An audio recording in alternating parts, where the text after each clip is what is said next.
مختصر وقت کے لیے تشریف لاتے ہیں ہمارے استاد محترم فضیلت الشیخ شیخ الحدیث حضرت مولانا حافظ نصر اللہ حفظہ اللہ تعالی، اور انشاءاللہ وہ آپ کے سامنے مختصر قرآن پاک کے فضائل کے حوالے سے گفتگو فرمائیں گے۔ تمام احباب سے گزارش ہے کہ ہمارے ماشاءاللہ بیرونی مہمان قرآن کرام تشریف لا چکے ہیں، بس انشاءاللہ جلدی ان کی تشریف آوری ہے۔ آپ 5 منٹ حافظ صاحب کی گفتگو سماعت فرمائیں۔ تشریف لاتے ہیں فضیلت الشیخ حافظ محمد نصر اللہ حفظہ اللہ۔ اعوذ باللہ السمیع العلیم من الشیطان الرجیم من حمزہ ونفخہ ونفثہ۔ بسم اللہ الرحمن الرحیم۔ ان الذین یتلون کتاب اللہ واقاموا الصلاة وانفقوا مما رزقناہم سرا وعلانیہ یرجون تجارۃ لن تبور۔ اللہ تبارک و تعالیٰ کے ارشاد پاک ہے، فرمایا کہ جو لوگ اللہ کی کتاب کی تلاوت کرتے ہیں، نماز کی پابندی کرتے ہیں، جو مال اللہ تبارک و تعالیٰ نے ان کو دیا ہے اس مال کو خرچ کرتے ہیں سرا و علانیہ، چھپا کر بھی اور لوگوں کو دکھا کر بھی، یرجون تجارۃ لن تبور، یہ ایسی تجارت کر رہے ہیں کہ جس تجارت کے اندر نقصان قطع نہیں ہے۔ معنی قرآن کی تلاوت کرنے والے لوگ یہ اپنا وقت، اپنی توانائیاں اللہ کے لیے خرچ کر رہے ہیں، اس قرآن کو پڑھنے میں، اس قرآن کو یاد کرنے میں، اس کی تلاوت کو سننے میں۔ یہ کامیاب ترین لوگ ہیں۔ اس لیے رسول اللہ صلی اللہ علیہ وسلم کی وہ معروف حدیث آپ جانتے ہیں کہ خیرکم من تعلم القرآن وعلمہ، تم میں سب سے بہترین انسان ہے ہی وہ جو قرآن کو سیکھتا ہے اور قرآن کو سکھاتا ہے۔ یہ سب سے بہترین ہے، اس سے افضل کوئی نہیں، اس سے اعلیٰ کوئی نہیں، اس سے ارفع کوئی نہیں، اللہ کے ہاں اس سے برگزیدہ کوئی نہیں۔ اس لیے رسول اللہ صلی اللہ علیہ وسلم نے فرمایا، لا حسد الا فی اثنتین، لوگوں 2 چیزوں کے اندر رشک کیا کرو،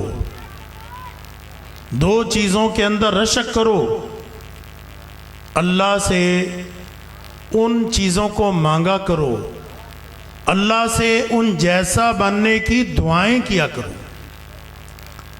وہ 2 لوگ، وہ 2 چیزیں، رجل آتاہ اللہ القرآن فہو یقوم بہ آناء اللیل و آناء النہار۔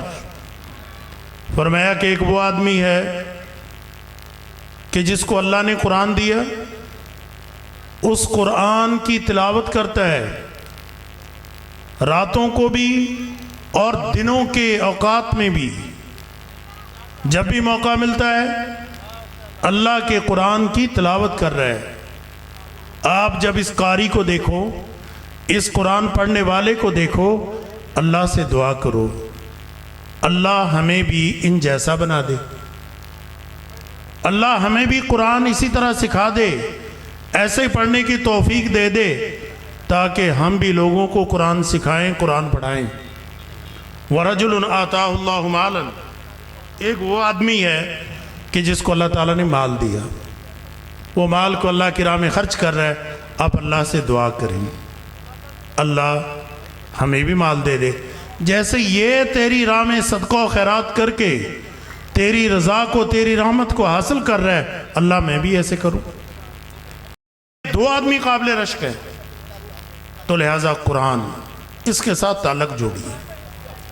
یہ قرآن ایسی عظیم کتاب ہے کہ اگر ہمارا اس سے تعلق جڑ جائے گا، اللہ تبارک و تعالی ہمیں دنیا میں بھی عزت دیں گے، ہمیں آخرت میں بھی عزت دیں گے۔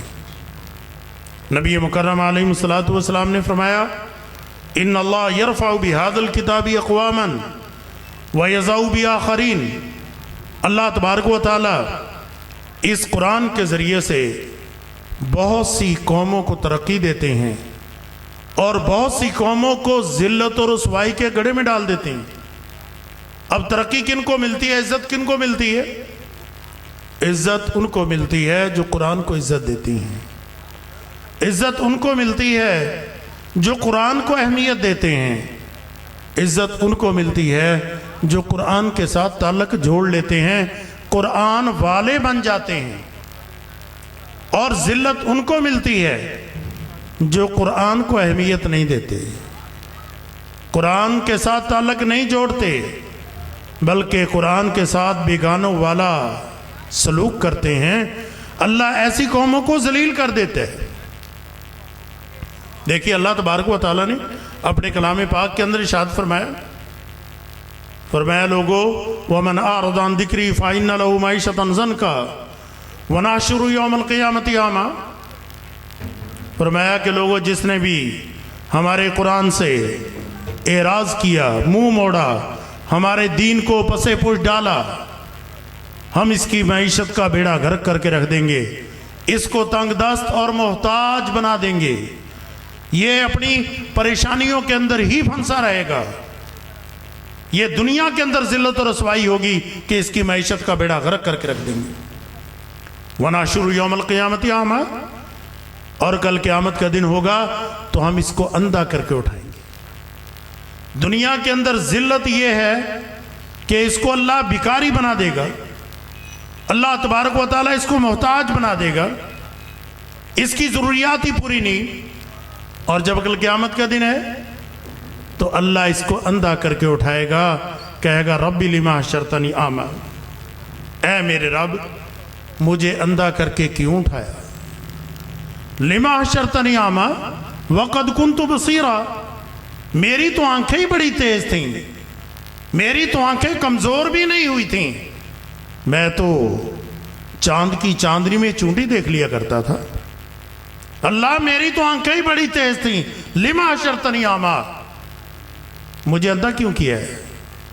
جواب دیا جائے گا کذالک اتتک آیاتنا فنسیتها وکذالک اليوم تنسی، اتتک آیاتنا فنسیتها، تیرے پاس ہماری آیات، ہمارا قرآن آیا، تو نے اس کو بلا دیا، وکذالک اليوم تنسی، اور آج تمہیں بلا دیا گیا۔ جب تم نے ہمارا خیال نہیں کیا، ہمارے قرآن کا خیال نہیں کیا، ہمارے فرامین کا خیال نہیں کیا، تو ہم تیرا خیال کیوں کریں؟ تو یہ ذلت اور رسوائی کب ہے؟ کہ جب ہم قرآن سے بیگانے ہو جائیں، لیکن جب قرآن سے تعلق جوڑیں گے، اللہ دنیا میں یرفع بہذا الکتاب اقوام، اللہ ان قوموں کو عزت دیتا ہے۔ نبی علیہ السلام کو دیکھیں، صحابہ اکرام رضوان اللہ علیہ اجمعین اس قرآن کے ساتھ تعلق ہے، قرآن کے ساتھ جڑے ہوئے ہیں، اللہ تبارک و تعالیٰ نے بے پناہ فضل و احسان دنیا میں بھی اور آخرت میں بھی۔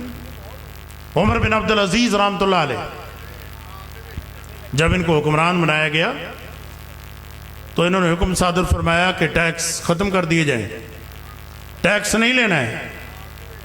جو وزراء تھے، مشیر تھے، آ گئے جناب علی، ملک کیسے چلے گا؟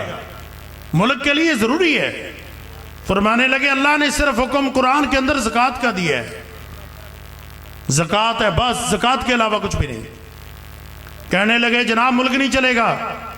فرمایا اگر کوئی ملک اللہ کی کتاب پر عمل کرنے سے نہیں چلتا تو ہمیں ایسا ملک چلانے کی ضرورت ہی نہیں۔ اللہ نے زکوٰۃ کا ہے بس زکوٰۃ، لوگوں کو کہہ دو کہ زکوٰۃ دو، زکوٰۃ کے علاوہ کوئی چیز ان سے نہیں وصول کرنی۔ نتیجہ کیا نکلتا ہے؟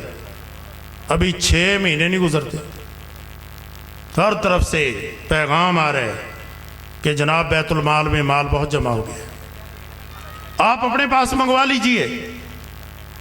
فرمایا لوگوں کی ضرورتیں پوری کر دو، راستے بنا دو، پھلدار درخت لگا دو، مسافر خانے بنا دو، جس کی جو ضرورت ہے پوری کر دو۔ کہا جی سب کی ضروریات پوری کر دو، کوئی لینے والا ہی نہیں، لوگ زکوٰۃ لے کے گھوم رہے ہیں، زکوٰۃ وصول کرنے والا کوئی نہیں۔ اللہ کے بندو یہ فضل و رحمت کس بنیاد پہ؟ یہ اللہ کی کتاب پر عمل کرنے کی وجہ سے۔ اگر اللہ کی کتاب پہ عمل کرو گے